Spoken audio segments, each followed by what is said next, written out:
แขวงจำปาสักเป็นแขวงหนึ่งที่ตั้งอยู่ภาคใต้สุดของประเทศลาวมีเนื้อที่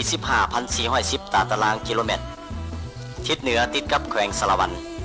ทิศตะวันออกติดกับแขวงเซกองและแขวงอัตตปือทิศตะวันตกติดกับแขวงอุบลราชธานีประเทศไทยทิศใต้ติดกับแขวงเสียงแตงประเทศกัมพูชีแขวงจำปาสักยังเป็นแขวงที่มีการพัฒนาด้วยบาทเก้าที่นักแน่นพร้อมนั้นยังเป็นแขวงที่อุดมสมบูรณ์ไปด้วยข้าวปลาอาหารพืชพันธุ์นานาชนิดและมีธรรมชาติที่สวยสดงดงามขึ้นสื่อลือซาไปทั่วโลก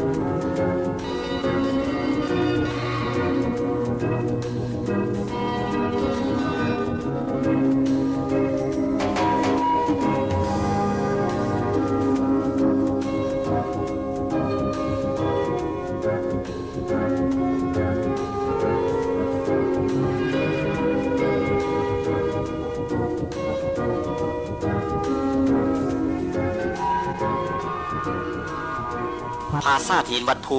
ตั้งอยู่ฝั่งขวาแม่น้ำของเขตเมืองจำปาสักแขวงจำปาสักห่างจากเมืองปากเซไปทางใต้ประมาณ46 กิโลเมตรวัดภูจำปาสักเป็นปูชนียสถานอันลือชื่อแห่งหนึ่งขั้นระดับชาติของสาธารณรัฐประชาธิปไตยประชาชนลาวและเป็นหนึ่งในภาคพื้นอาซีตะวันออกเฉียงใต้มีจุดที่ตั้งอยู่เปื้อนภูเก้ามีชื่อดั้งเดิมว่าภูลิงคาปละวัตะหมายถึงภูเขาแห่งความศักดิ์สิทธิ์โดยอิงใส่ข้อมูลจากหลายๆภาคส่วนที่ได้ศึกษาค้นคว้าเกี่ยวกับความเป็นมาของสถานบูชาแห่งนี้เห็นว่ามีความเก่าแก่และสำคัญที่สุดแห่งหนึ่งซึ่งเฮาจะเห็นได้จากห้องหอยบูชาคดีโดยเฉพาะแม่นหินศิลาจารึกที่บ่งบอกถึงการปรากฏตัวของเมืองบูชาที่เคียงคู่กับโครงสร้างสถานบูชาวัดภูซึ่งเริ่มตั้งแต่ศตวรรษที่ 5 คือห่างจากนี่ประมาณ 1,500 ปี โดยเห็นได้ความหมายความสำคัญของเวียกงานคุ้มครองและปกปักรักษามูลมรดกทางด้านวัฒนธรรมโดยเฉพาะแม่นเวียกงานคุ้มครองสถานบูชาในปี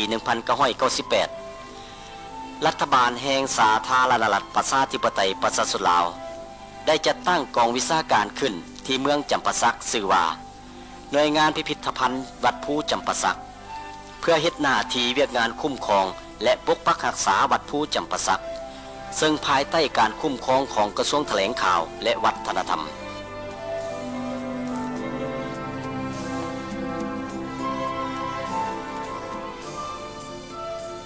รัฐบาลแห่งสาธารณรัฐประชาธิปไตยประชาชนลาวได้เซ็นหับสนธิสัญญาเข้าเป็นมรดกโลกมี4 แห่งเส้นหลวงพระบางวัดภูจำปาสักทุ่งหินแขวงเสียงขวงและธาตุหลวงเวียงจันทร์จากผลสำเร็จดังกล่าวนั้นได้เป็นแห่งบันดาลใจเฮ็ดให้วัดภูจำปาสักได้จดเข้าบัญชีมรดกทางด้านสถานบูชาอันล้ำค่าของชาติและได้ถือคำพ้องเข้าเป็นมรดกของชาติอย่างเป็นทางการในปี 1993 และทั้งเฮ็ดให้สากลฮู้ถึงความหมายความสำคัญของสถานบูชาแห่งนี้ด้วย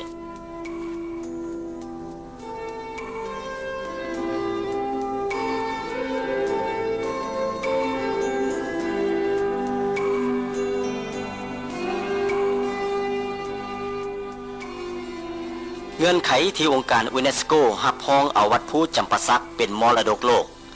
แม้ได้ผ่านการค้นคว้าและสำรวจแล้วเห็นว่ามีเงื่อนไขเหมาะสมวัดภูจำปาสักแม่นของแท้ของจริงเป็นสถานที่เก่าแก่ที่มีประวัติศาสตร์ยาวนานแต่บางสิ่งที่ถูกสร้างขึ้นนั้นผัดมีการเพพังไปหมดแล้วและได้บูรณะขึ้นใหม่มันมีความหมายความสำคัญทางประวัติศาสตร์มีลักษณะระดับท้องถิ่นระดับประเทศและระดับโลกมีความโดดเด่นมีแผนคุ้มครองและสถานที่มีคุณภาพดี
านดรโกอิจิโร่มัตสึระ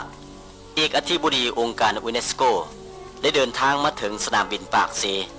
โดยได้รับการต้อนรับจากทานอ่อนเนื้อพรหมจันทร์เจ้าแขวงจำปาสักพร้อมด้วยพนักงานขั้นสูงของแขวง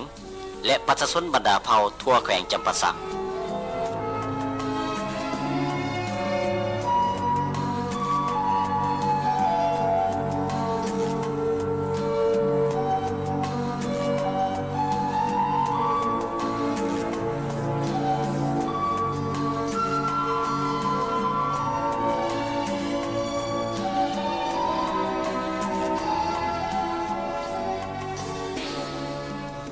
จากนั้นท่านเอกอธิบดีองค์การยูเนสโกได้เข้าพบท่านบุญยังวรจิต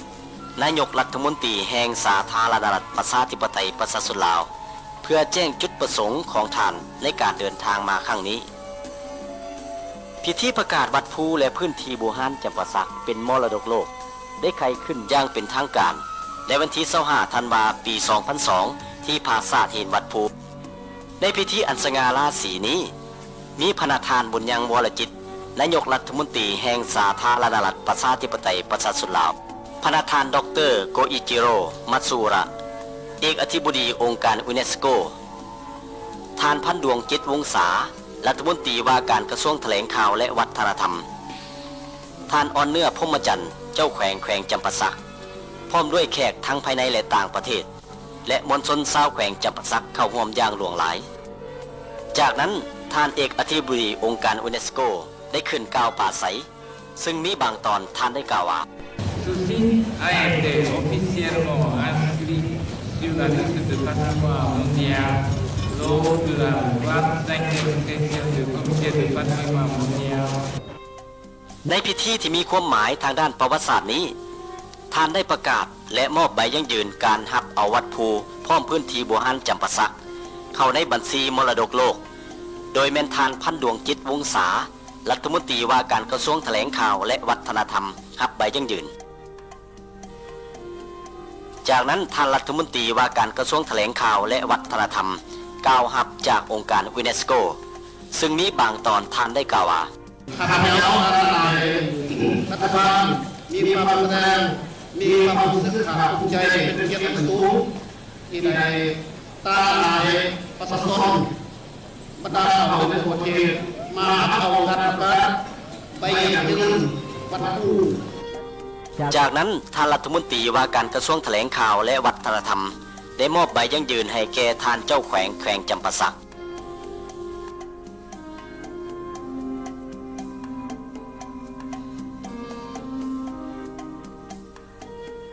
ท่านเจ้าแขวงจำปาสักได้กล่าวปราศัยรับใบยั่งยืนและชมเชยการประกาศเป็นมรดกโลกอย่างเป็นทางการการที่องค์การยูเนสโกตกลงรับรองเอาวัดภูและพื้นที่บูฮานเข้าในบัญชีมรดกโลกนี้มันได้ยั่งยืนถึงทัศนะของยูเนสโกที่มีต่อพื้นฐานวัฒนธรรมลาวและต่อการช่วยเหลือร่วมมืออย่างจริงใจในการปกปักรักษาอนุรักษ์ฟื้นฟูและส่งเสริมวัฒนธรรมและความสวยงามธรรมชาติของลาวทั้งเป็นการประกอบส่วนอันสำคัญเสนอให้โลกรับรู้ความเป็นเอกลักษณ์และมูลเชื่อพิละอาหารของชนชาติลาวจากนั้นชาวโลกจึงจะเข้าใจดีขึ้นและเพิ่มทวีการช่วยเหลือร่วมมือกับสาธารณรัฐประชาธิปไตยประชาชนลาวในการปกปักรักษาบูรณะและสมใส่คุณค่ามรดกวัฒนธรรมและธรรมชาติเข้าในจุดประสงค์สันติภาพมิตรภาพการศึกษาและการพัฒนาที่ยืนยง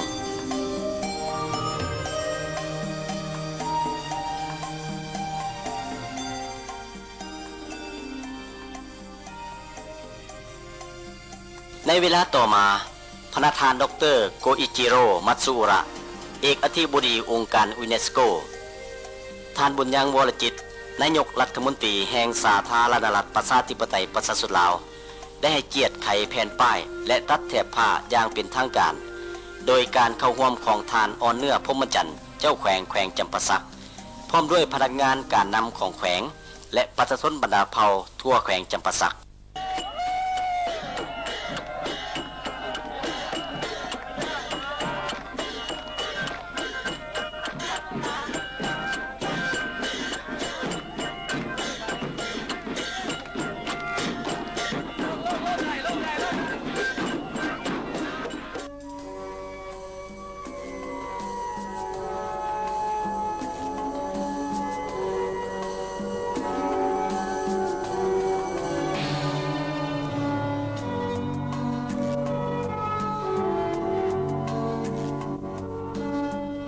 พิธีเฉลิมฉลองวัดภูจำปาสักพร้อมพื้นที่เข้าเป็นมรดกโลกได้จัดขึ้นอย่างสมเกียรติและยิ่งใหญ่ในตอนเช้าวันที่ 14 กุมภาพันธ์ ปี 2003 อยู่ที่บริเวณวัดภูจำปาสักในพิธีอันสง่าราศีและมีความหมายนี้เป็นเกียรติเข้าร่วมในพิธีสำคัญนี้มีทานสมานวิญญาเกตประธานสภาแห่งชาติทานพันดวงจิตวงศารัฐมนตรีว่าการกระทรวงแถลงข่าวและวัฒนธรรมทานท้องหวังสีหาจักรเจ้าแขวงจำปาสักบรรดาผู้นำพรรครัฐบาลบรรดาทูตอนุทูตต่างประเทศแขกต่างแขวงบรรดาพนักงานทหารตำรวจและพ่อแม่ประชาชนบรรดาเผ่าชาวแขวงจำปาสักและแขวงต่างๆทั่วประเทศเข้าร่วมอย่างหลวงหลายทานท้องวังสีหาจักรเจ้าแขวงจำปาสักได้ขึ้นกล่าวเปิดงานเฉลิมฉลองวัดภูพร้อมด้วยพื้นที่โบราณจำปาสักมรดกโลกที่ทรงคุณค่าทางด้านวัฒนธรรมอันเก่าแก่อย่างเป็นทางการในโอกาสอันสง่าราศีนี้ทานเจ้าแขวงจำปาสักได้เฮียนเชิญทานสมานวิญญาเกตตัดแถบผ้าและตีกอง9 บาทเพื่อเป็นสิริมงคลเปิดงานเฉลิมฉลองวัดภูจำปาสักเป็นมรดกโลกท่ามกลางเสียงตบมือชมเชยของมวลชนผู้เข้าร่วม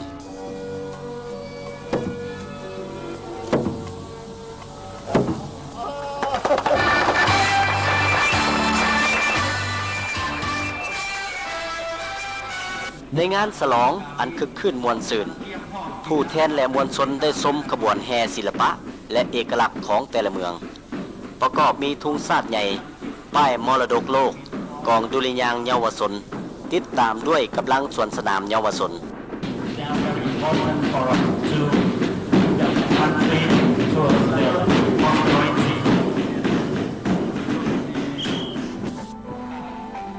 รถแห่ใบยั่งยืนเป็นมรดกโลก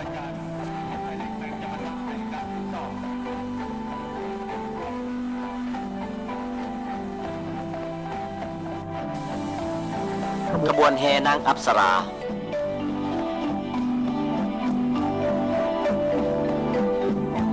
ขบวนประชาชนบรรดาเผ่า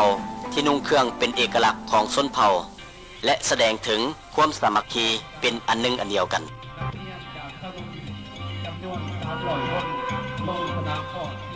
เมืองจำปาสักแดนสถานบูฮานผาศาสตร์หินวัดภูคู่กำแพงเมืองเก่าเศรษฐาปูระหงเท่าเต่าหงนางสีดาธงนางามบั้งข้าวหลามใหญ่ต้มไก่ใส่มดแดงป่าอุดมดีที่ท่าแตงแก้งหมากคุกที่ตั้งของเมืองบูฮานที่มีชื่อว่านครเศรษฐาปุระ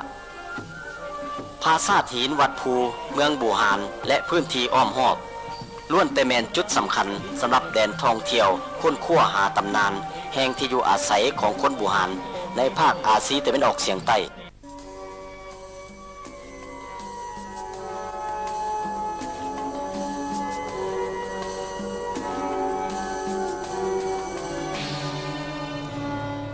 เมืองพลทองมิงเข้าทินเก่ามาลงนางคันย่างหาดสะเหล่าปลาเต้าอยู่ผู้ยามเข้าขาวพร้อมสาวงามตำแผ่น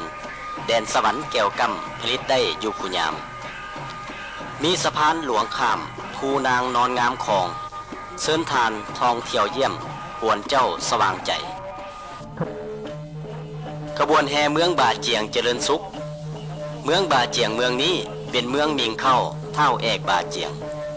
ทัวเลี้ยนใหญ่บ้านลักเสา3กล้วยงามลายบ้านห้วยแห่เซินแวซิมหมักนัดหวานบ้านลัก16น้ำตกผาส้วมปลาดจำปีงามอีหลีแมนธรรมศาสตร์ตาดแซ่2 คน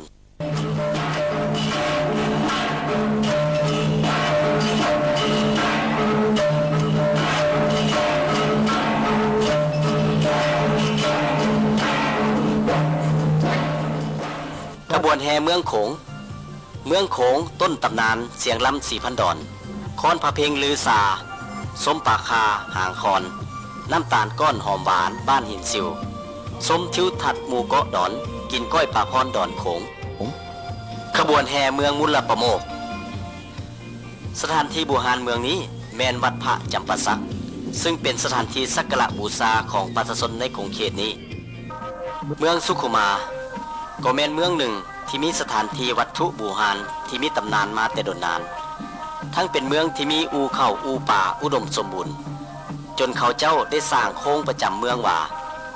อูเข้าล้นสางพระธาตุสามปางเส้นทางบูชาพระลานจำปาพระลาสองสีป่าไม้เขียวกระจีสีลาอีเกิงเมืองสนะสมบูรณ์เป็นเมืองที่มีฮิตคองประเพณีอันเก่าแก่ที่จบงามที่รักษาไว้และสืบทอดต่อกันมานั้นเป็นบุญบั้งไฟบุญบั้งไฟแม่นบุญประเพณีของประชาชนเพื่อขอฟ้าขอฝนให้แก่ฤดูการผลิตให้ได้รับมากผลดีนี่แม่นการเชื่อถือของประชาชนเมืองปทุมพรดินแดนที่ลือซาดินแดนสร้างเพื่องานเน้น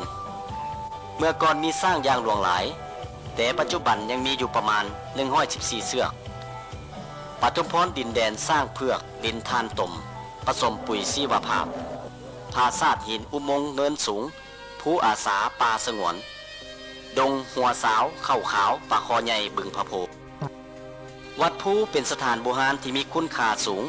ทางด้านประวัติศาสตร์และวัฒนธรรมที่ส่องแสงให้เห็นความสามารถอันสูงส่งโดยเฉพาะแม่นหัวคิดประดิษฐ์สร้างและความภาคเพียรพยายามซึ่งเป็นมูลค่าอันโดดเด่นทางด้านจิตใจของคนเฮาที่หลายคนเคารพนับถือและสักการะบูชาแต่ได้มาเมื่อถึงเดือน3เพ็งของแต่ละปีประชาชนลาวบรรดาเผ่าได้จัดงานบุญนมัสการปราสาทหินขึ้นเพื่อให้มวลชนในทุกหนทุกแห่งได้มาสักการะบูชายามพ้องเพียงกันเลดให้พื้นที่แห่งนี้กลายเป็นพื้นที่ที่มีความเข้มแข็งทางด้านการคุ้มครองปกปักรักษาและอนุรักษ์สืบต่อไปตลอดกาลนาน